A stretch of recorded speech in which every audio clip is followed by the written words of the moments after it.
I just wrote this and I felt like sharing it. Sorry if it's not that polished. It's this idea that I've been having float around in my mind for months, and I just wanted to get it out. So here goes.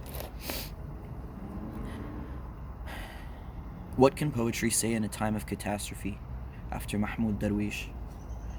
23 of my relatives died last week in a building brought down by the occupation in Khan Yunis. I didn't know their names, only saw them as pictures crammed onto the phone screen, tinny voices saying we hope to visit you in America one day. Laid out on a blanket before their ruined building, all in a row. They could be sleeping, only their fish eyes open betray them as lined up on the ice, already dead. Yahya Sinwar was born in a refugee camp in Gaza, his parents forced there during the catastrophe, like hundreds of thousands of Palestinians, crammed in there during the Nakba, cattle into a feedlot, awaiting their slaughter, whose abattoir doors may never shut again.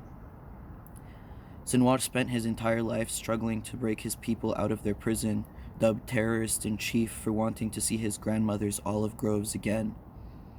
I think of him, sitting on an armchair in the rubble, king of the garbage heap, but still his own land by the strength of his hands and his comrades' blood. For now. The hundreds of Palestinian children, posing for similar pictures, grins askew on their faces in the bombed-out neighborhoods, perched on a chair that used to sit in their uncles' parlors. How many of them are dead now, the kids and their uncles too? What kind of grief is this? What kind of loss to mourn hundreds, thousands of family members? I don't know them, I don't know their names, I don't even know if they're dead. How do I hold that?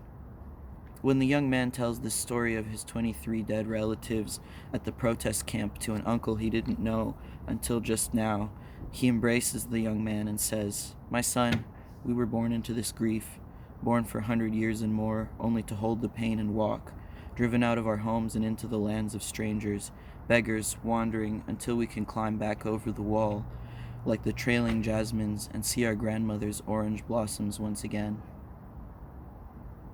Thanks for listening.